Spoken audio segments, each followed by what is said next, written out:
I'm Hazel, 28, a fitness trainer. It's not just work, it's my passion. I thrive on helping people transform and find their inner strength. But let's switch gears from work to family. I'm the oldest of three. My dad and I are close. He's my rock. Then there's Mark, my 25-year-old brother, the family charmer. Though he has a gambling problem, he keeps brushing under the rug. And my sister Harper, 23, who's still in college and looks up to Mark like he can do no wrong. Last night, we gathered for one of Mom's big family dinners, complete with her famous lasagna.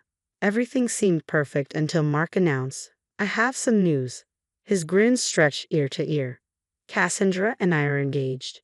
Cassandra is the socialite he's been seeing from a family with serious wealth. "Oh, honey, that's wonderful." Mom beamed, hugging him tightly, while Harper squealed with excitement. I offered my congratulations, but something felt off. When I glanced at Dad, he looked tense, a faint frown on his face. "Dad, you okay?" I asked. He forced a smile, nodding, "Of course, sweetheart. Just surprised." I knew him better than that, though. "So, any idea when the big day is?" I tried to lighten the mood.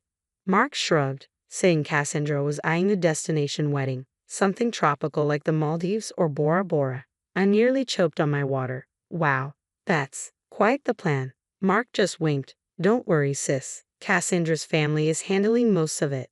But Dad's frown only deepened. "Are you sure about this, Mark?" His voice was unusually stern. Harper jumped in. "Dad, come on, be happy for him." The tension was thick, but Mom quickly steered the conversation to wedding details. Meanwhile, Dad kept sending Mark pointed looks, as if trying to communicate something only Mark ignored. After dinner, as I helped Mom clean up, I couldn't shake the unease. "Hazel, honey," she asked, noticing my silence, "are you all right?" I gave a half-hearted smile. "Just tired, Mom." 2 weeks later, things took a turn. Dad collapsed at work from stress and landed in the hospital. While Mom stayed by his side, I decided to organize his papers at home. That's when I found the bank statements and loan documents. My hands shook as I realized the truth. Dad had been secretly selling assets, our vacation home, his classic car collection, even dipping into my college fund, all to cover Mark's gambling debts. When Mom came home, I confronted her, waving the papers. "Did you know about this?" She sighed, sinking into a chair. "Hazel, honey, we were just trying to protect the family. If word got out, it would ruin us. And this is better, selling everything we own."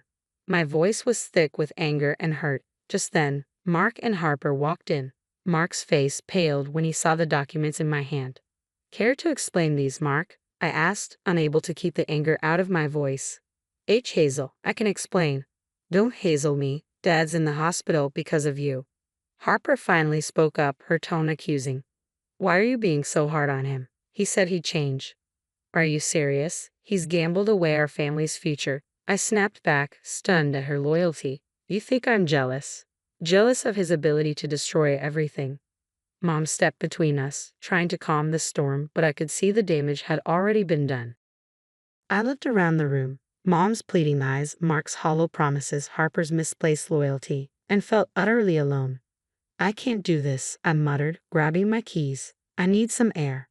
As I drove, my thoughts raced. How had things gotten so twisted? How was I now the bad guy just for speaking the truth? A heavy weight of betrayal settled on my chest.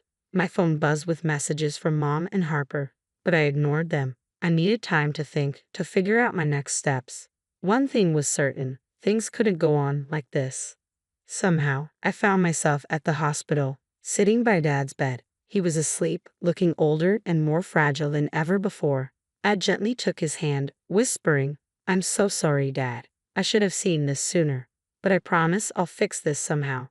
Watching the steady rise and fall of his chest, I made a decision. No matter how hard it would be, I was going to break this toxic cycle for Dad's sake, for mine, and yes, even for Mark's. It's been a month since Dad went into the hospital. Despite our hopes, he never came home. The day he passed was the darkest of my life. Standing in that sterile hospital room, listening to the machines go silent, a part of me felt like it died with him. The funeral was a haze of black clothes and empty condolences. Mom was a wreck. Harper couldn't stop crying, and Mark just looked lost. Cassandra was there too, her flawless makeup barely hiding her discomfort. A week later, we gathered for the reading of Dad's will. I thought it might offer some closure, maybe even a few answers.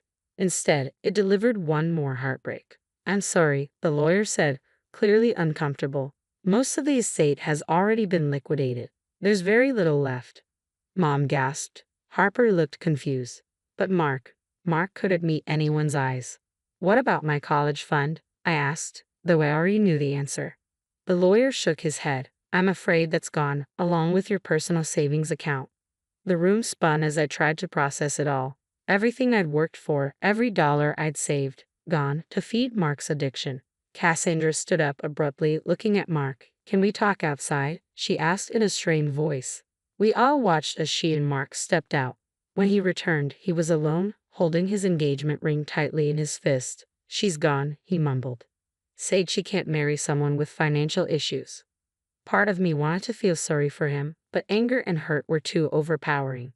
Harper, always the loyal sister, rushed to his side. This is your fault, Hazel, she spat. If you hadn't exposed everything, Mark would still be engaged. You've ruined his life. I stared at her, unable to believe what I was hearing. I ruined his life, he ruined all of ours. Wake up, Harper. Mom tried to intervene, her voice tired. Girls, please, your father wouldn't want this. But I was done. Done with excuses, done with enabling, done with pretending everything was fine. No, Mom, I said firmly. Dad wouldn't want any of this. He wouldn't want his life's work gambled away or his family falling apart. And he wouldn't want us to keep pretending everything's okay when it's not. I turned to Mark. You need help, real help, not more excuses. Then to Harper. And you need to grow up and see the truth. Finally, I looked at Mom. And you have to stop protecting him from the consequences of his actions. It's not helping anyone. I grabbed my purse and headed to the door. Where are you going? Mom called after me. I paused, hand on the doorknob. To build a life that doesn't revolve around cleaning up other people's messes. As I walked out, I heard Harper yelling, Mark pleading, and Mom crying. But for the first time in weeks, I felt lighter. The next few months were tough. I threw myself into work, picking up extra clients and even starting group classes at the gym. Each dollar I earned felt like a small victory, a step toward reclaiming my independence. I moved out of the family home and into a tiny studio apartment. It wasn't much, but it was mine. No drama, no lies, no more late-night rescues. Mom called frequently at first, then less so, and finally only on occasion.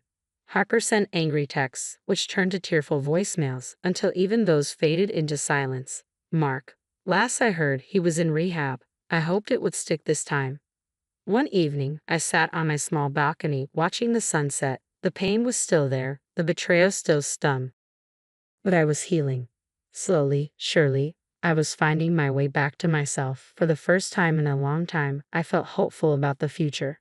My future, one I'd build on my own terms, free from the toxic patterns of the past.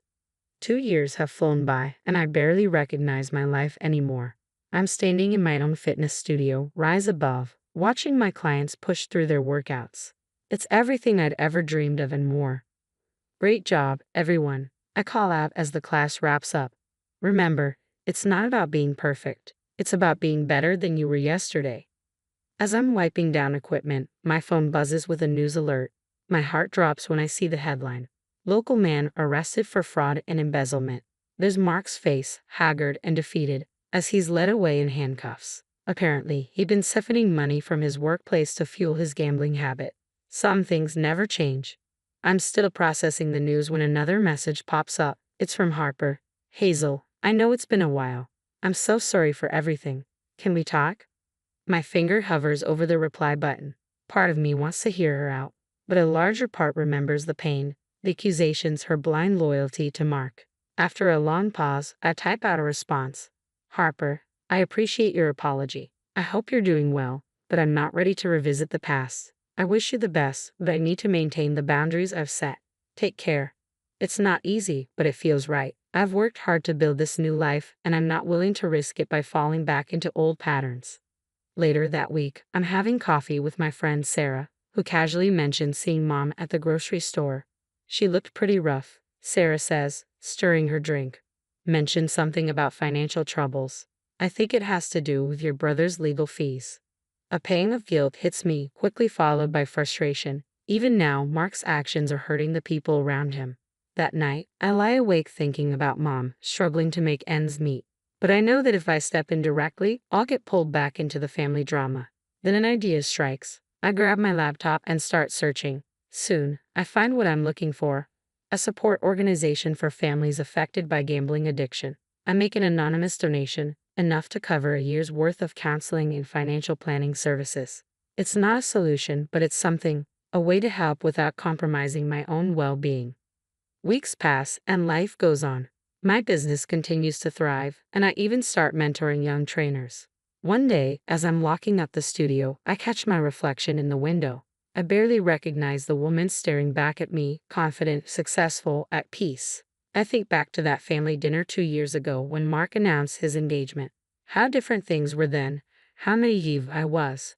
But as I walk home under the setting sun, I realize I don't regret the journey. Every heartache, every setback, every tough decision led me here, to this moment, this life I've built for myself. I unlock the door to my apartment, bigger now, with a view of the city, and smile.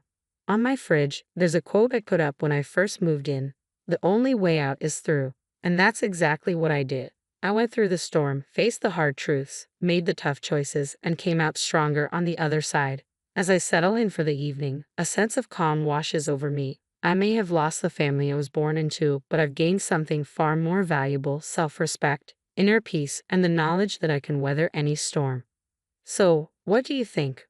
Was I right to cut ties with my family, or should I have stayed to help them? What would you have done in my shoes? Share your thoughts in the comments below.